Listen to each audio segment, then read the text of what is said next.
ಮಧ್ಯಾಹ್ನದ ಅಗ್ರ ವಾರ್ತೆಯಲ್ಲಿರುವಂತಹ ಪ್ರಮುಖವಾದಂತಹ ಸುದ್ದಿ ಇವತ್ತು ಎಲ್ರಿಗೂ ಸಹ ಗೊತ್ತಿದೆ. ಬೆಂಗಳೂರಿನ ಬಮೂಲ್ ಎಲೆಕ್ಷನ್ ನಡೀತಾ ಇದೆ.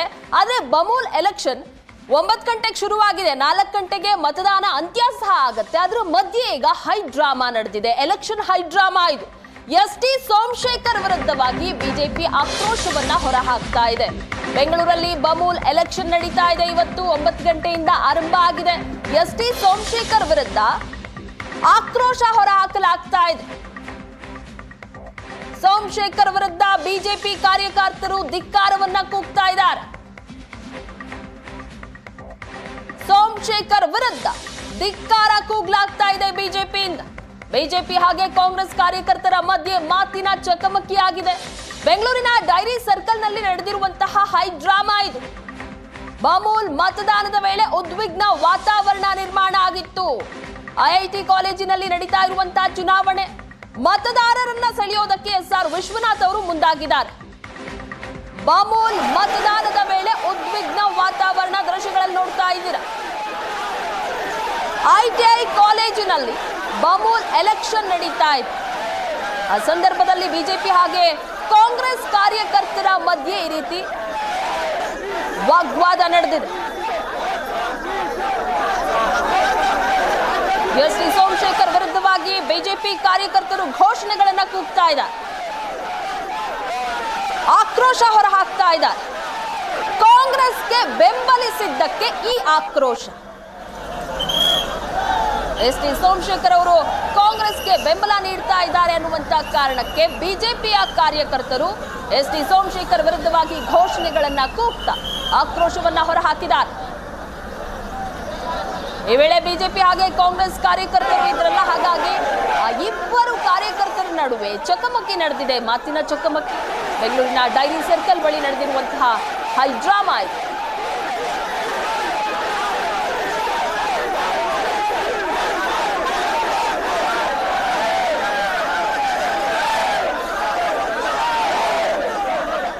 ಬಗ್ಗೆ ಹೆಚ್ಚಿನ ಡೀಟೇಲ್ಸ್ ಕೊಡ್ತಾರೆ ನಮ್ಮ ಪ್ರತಿನಿಧಿ ವಿದ್ಯಾ. ನೇರ ಸಂಪರ್ಕದಲ್ಲಿ ಜಾಯಿನ್ ಆಗಿದ್ದಾರೆ. ವಿದ್ಯಾ, ಇವತ್ತು ಬಮೂಲ್ ಎಲೆಕ್ಷನ್ ನಡೀತಾ ಇದೆ. ಬೆಂಗಳೂರಿನ ಡೈರಿ ಸರ್ಕಲ್ ನಲ್ಲಿ ದೊಡ್ಡ ಹೈ ಡ್ರಾಮಾನೇ ನಡೆದಿದೆ. ಏನಾಯ್ತು ವಿದ್ಯಾ? ಖಂಡಿತವಾಗ್ಲೂ ಪ್ರಗತಿ, ಸಾಕಷ್ಟು ಕುತೂಹಲ ಮೂಡಿಸಿರುವಂಥದ್ದು ಬಮೂಲ್ ಎಲೆಕ್ಷನ್. ಈಗ ಆಲ್ರೆಡಿ KMF ಎಲೆಕ್ಷನ್ ಕೂಡ ನಡೆಯುವಂತಹ ಸಾಧ್ಯತೆ ಇದೆ. ಅದರ ಅಧ್ಯಕ್ಷರನ್ನು ಆಯ್ಕೆ ಮಾಡುವಂಥದ್ದು ಬಹುತೇಕ ಖಚಿತ ಆಗಿರುವಂಥದ್ದು. ಈ ಹಿನ್ನೆಲೆಯಲ್ಲಿ ಬಮೂಲ್ ಎಲೆಕ್ಷನ್ ಈಗ ಆಲ್ರೆಡಿ ಸಾಕಷ್ಟು ಹೈಪ್ ಅನ್ನ ಪಡೆದುಕೊಂಡಿರುವಂಥದ್ದು. ಸದ್ಯ ನಾನೀಗ ಬಮೂಲ್ ಎಲೆಕ್ಷನ್ ಎಲ್ಲಿ ನಡೀತಾ ಇದೆ ಅದೇ ಜಾಗದಿಂದ ನಿಮಗೆ ವಿಜುವಲ್ಸ್ ಅನ್ನ ತೋರಿಸ್ತಾ ಇದ್ದೀನಿ. ಬೆಳಗ್ಗೆ 9 ಗಂಟೆಯಿಂದ ಸಂಜೆ 4 ಗಂಟೆಯವರೆಗೂ ಕೂಡ ಈ ಎಲೆಕ್ಷನ್ ನಡೆಯುತ್ತೆ. ಬೇರೆ ಬೇರೆ ಭಾಗಗಳಿಂದ ಅಂದ್ರೆ 14 ಕ್ಷೇತ್ರಗಳಿಂದ ಎಲೆಕ್ಷನ್ ಅನ್ನ ನಿರ್ದೇಶಕರನ್ನ ಎಲೆಕ್ಷನ್ ಮಾಡಿ ಅವರು ಆಯ್ಕೆಯನ್ನ ಮಾಡ್ತಾರೆ. ಇದರ ಬೆನ್ನಲ್ಲೇ ಸಾಕಷ್ಟು ಜನ ಬೇರೆ ಬೇರೆ ಕ್ಷೇತ್ರದಿಂದ ಬರುವಂತಹ ಏನು ವೋಟರ್ಸ್ ಇರ್ತಾರೆ. ಸೊ ಆ ಪಂಚಾಯಿತಿ ವ್ಯಾಪ್ತಿಯಲ್ಲಿ ಅಥವಾ ಆ ಊರಿನ ಡೈರಿಯಲ್ಲಿ ಯಾರು ಅಧ್ಯಕ್ಷರಾಗಿರ್ತಾರೆ ಅಂತವರಿಗೆ ವೋಟಿಂಗ್ ಪವರ್ ಅನ್ನ ಕೊಡಲಾಗಿದೆ. ಸೊ ಅಂತವರು ವೋಟ್ ಹಾಕೋದಕ್ಕೆ ಬಂದಂತ ಸಂದರ್ಭದಲ್ಲಿ ಇಲ್ಲಿ ಸಾಕಷ್ಟು ಜನ ಅಂದ್ರೆ ಬಿಜೆಪಿ ಇರಬಹುದು, ಕಾಂಗ್ರೆಸ್ JDS ಪಕ್ಷದ ಕಾರ್ಯಕರ್ತರು ಏನಿದ್ದಾರೆ ಅವರು ವೋಟರ್ಸ್ ಗಳನ್ನ ಸೆಳೆಯೋದಿಕ್ಕೆ ಸಾಕಷ್ಟು ಪ್ರಯತ್ನವನ್ನ ಪಡ್ತಾ ಇರುವಂತದ್ದು. ಇದರ ಬೆನ್ನಲ್ಲೇ ಯಾವಾಗ ಶಾಸಕರಾಗಿರುವಂತಹ ಎಸ್.ಆರ್. ವಿಶ್ವನಾಥ್ ಅವರು ಸ್ಥಳಕ್ಕೆ ಭೇಟಿಯನ್ನ ನೀಡಿದ್ರು, ಆ ಸಂದರ್ಭದಲ್ಲಿ ಹೈ ಡ್ರಾಮಾ ಕ್ರಿಯೇಟ್ ಆಯಿತು. ಸೊ ಒಂದಷ್ಟು ಜನ ಎಸ್.ಟಿ. ಸೋಮಶೇಖರ್ ಅವರ ವಿರುದ್ಧ ಘೋಷಣೆಗಳನ್ನ ಕೂಗಿದ್ರೆ, ಇನ್ನೊಂದಷ್ಟು ಜನ ಎಸ್.ಆರ್. ವಿಶ್ವನಾಥ್ ಅವರ ವಿರುದ್ಧ ಘೋಷಣೆಗಳನ್ನ ಕೂಗೋದಕ್ಕೆ ಶುರು ಮಾಡಿದ್ರು. ಈ ಸಂದರ್ಭದಲ್ಲಿ ಬಿಜೆಪಿ ಮತ್ತು ಕಾಂಗ್ರೆಸ್ ಕಾರ್ಯಕರ್ತರು ಏನಿದ್ದಾರೆ ಅವರ ನಡುವೆ ಒಂದು ರೀತಿಯಾಗಿ ಮಾತಿನ ಚಕಮಕಿ ನಡೆಯೋದಕ್ಕೆ ಶುರುವಾಯಿತು. ಒಂದು ಕಡೆ ಎಸ್.ಟಿ. ಸೋಮಶೇಖರ್ ಅವರನ್ನ ನಿಮ್ಮ ಬಿಜೆಪಿ ಪಕ್ಷದಿಂದ ಉಚ್ಚಾಟನೆ ಮಾಡಿ ಅನ್ನುವಂತಹ ಹೇಳಿಕೆಗಳು ಕೇಳಿ ಬಂದ್ರೆ, ಇನ್ನೊಂದು ಕಡೆ ಎಸ್.ಟಿ. ಸೋಮಶೇಖರ್ ಇಲ್ಲಿ ಯಾರು ಕೂಡ ಎಸ್.ಟಿ. ಸೋಮಶೇಖರ್ ಅವರಿಗೆ ಸಪೋರ್ಟ್ ಅನ್ನ ಮಾಡಬಾರ್ದು ಅನ್ನುವಂತಹ ಹೇಳಿಕೆಗಳು ಕೂಡ ಕೇಳಿ ಬರ್ತಾ ಇತ್ತು. ಒಟ್ಟಾರೆಯಾಗಿ ಈಗ ಆಲ್ರೆಡಿ 14 ಕ್ಷೇತ್ರಗಳು ಏನಿದೆ ಆ 14 ಕ್ಷೇತ್ರಗಳಲ್ಲಿ 11 ಕ್ಷೇತ್ರಗಳಿಗೆ ಮಾತ್ರ ಈಗ ನಿರ್ದೇಶಕರ ಸ್ಥಾನಕ್ಕೆ ಎಲೆಕ್ಷನ್ ನಡೀತಾ ಇರುವಂತದ್ದು. ಈ ಹಿಂದೆ 13 ಕ್ಷೇತ್ರಗಳಿಗೆ ಮಾತ್ರ ಬಮೂಲ್ನಲ್ಲಿ ಎಲೆಕ್ಷನ್ ನಡೀತಾ ಇತ್ತು. ಈ ಬಾರಿ ಒಂದು ಕ್ಷೇತ್ರವನ್ನ ಸೇರ್ಪಡೆ ಮಾಡಿದ್ದಾರೆ. ಅದು ಸೇರಿದಂತೆ 14 ನಿರ್ದೇಶಕರನ್ನ ಆಯ್ಕೆ ಮಾಡಲಾಗುತ್ತೆ. ಈಗ ಆಲ್ರೆಡಿ 3 ಕ್ಷೇತ್ರಗಳಲ್ಲಿ ಅವಿರೋಧವಾಗಿ ಆಯ್ಕೆ ಆಗಿರುವಂತದ್ದು. ಅದರಲ್ಲಿ ಕನಕಪುರದಿಂದ ಡಿ.ಕೆ. ಸುರೇಶ್ ಅವರು ಕೂಡ ಆಯ್ಕೆ ಆಗಿರುವಂತದ್ದು. ಈಗ ಆಲ್ರೆಡಿ KMFಗೆ ಅಧ್ಯಕ್ಷರಾಗಿ ಡಿ.ಕೆ. ಸುರೇಶ್ ಆಯ್ಕೆ ಆಗ್ತಾರೆ ಅನ್ನುವಂತಹ ಮಾತುಗಳು ಕೇಳಿ ಬರ್ತಾ ಇದೆ. ಡಿ ಕೆ ಸುರೇಶ್ ಅವರು ಕೂಡ ಕೆಎಂಎಫ್ ಅಧ್ಯಕ್ಷ ಸ್ಥಾನಕ್ಕೆ ಕಣ್ಣಿಟ್ಟಿದ್ದಾರೆ ಅನ್ನುವಂಥದ್ದು ಕೂಡ ಕೇಳಿ ಬರ್ತಾ ಇರುವಂಥದ್ದು. ಇದರ ಮಧ್ಯದಲ್ಲೇ ಅವರು ಅವಿರೋಧವಾಗಿ ಕೂಡ ಆಯ್ಕೆ ಆಗಿದ್ದಾರೆ.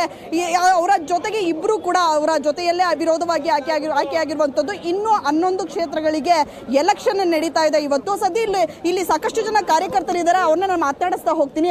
ಸರ್, ಇವತ್ತು ಎಲೆಕ್ಷನ್ ನಡೀತಾ ಇದೆ, ಸಾಕಷ್ಟು ಜನ ಸೇರಿದ್ದಾರೆ. ಇಲ್ಲಿ ಯಾವ ಪಕ್ಷಕ್ಕೆ ಜಾಸ್ತಿ ನಿರ್ದೇಶಕರು ಆಯ್ಕೆ ಆಗಬಹುದು? ಮೇಡಮ್, ನಾವು ಪಕ್ಷದ ಬಗ್ಗೆ ಮಾತಾಡಕ್ ಹೋಗಲ್ಲ. ನಾವು ರೈತರ ಪರ ಇರ್ತಕ್ಕಂಥ ಕಾರ್ಯಕರ್ತರು ಮೇಡಮ್.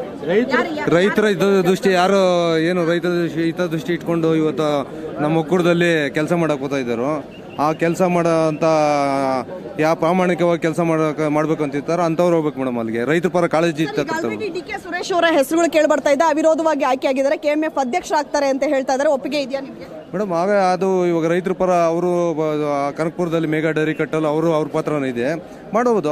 ಅವರು ಪಾಪ ರೈತರ ಪರ ಕಾಳಜಿ ಇದ್ದೇ ಮೇಗಾ ಡೈರಿ ಕಟ್ಟಕ್ಕೆ ಸುಮಾರು ಒಂದು 750-800 ಕೋಟಿ ಅನುದಾನದಲ್ಲಿ ಒಂದು 45 ಎಕರೆ ಜಮೀನು ತೆಗೆದು ಅಲ್ಲಿ ವ್ಯವಸ್ಥೆ ಮಾಡಿದ್ದಾರೆ. ಅವ್ರು ರೈತ ಪರ ಕಾಳಜಿ ಇರೋದ್ರಿಂದ ತಾನೇ ಮಾಡಿದ್ದಾರೆ.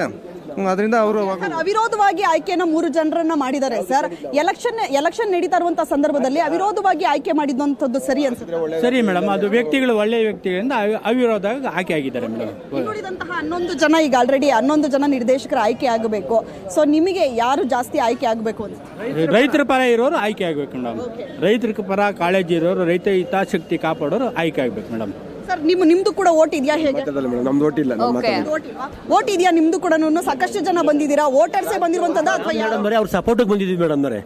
ಸಪೋರ್ಟ್ ನಾವು ರಾಮನಗರ ತಾಲೂಕಿನವರು 141 ಓಟ್ ಇದೆ.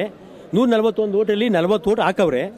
ಇನ್ನು ಬೇರೆ ಕ್ಯಾಂಡಿಡೇಟ್ಗಳು 100 ಓಟ್ನ ಡೆಲಿಗೇಟ್ ಫಾರಮ್ನ ಅಡಿಕೊಂಡು ಹೋಮ ಅವನ ಎಲ್ಲ ಮಾಡ್ಕೊಂಡು ಕರ್ಕೊಬಿಡಿ. ಇನ್ನ ಒಬ್ರು ಬಂದು ಓಟ್ ಆಗ್ತಾ ಇಲ್ಲ. ಇನ್ನ ಯಾರು ಪಿ ನಾಗರಾಜು ಅಂತ ಕಾಂಗ್ರೆಸ್ನವರು 6 ಸಲ ಗೆದ್ದಿರೋದವರು.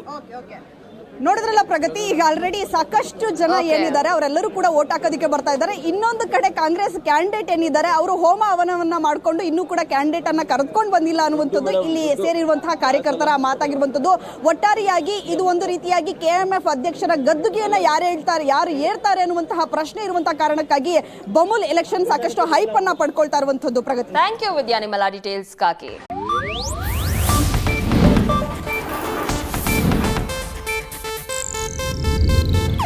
ಇದು ಏಷ್ಯಾನೆಟ್ ನ್ಯೂಸ್ ನೆಟ್ವರ್ಕ್ ಪ್ರಸ್ತುತಿ.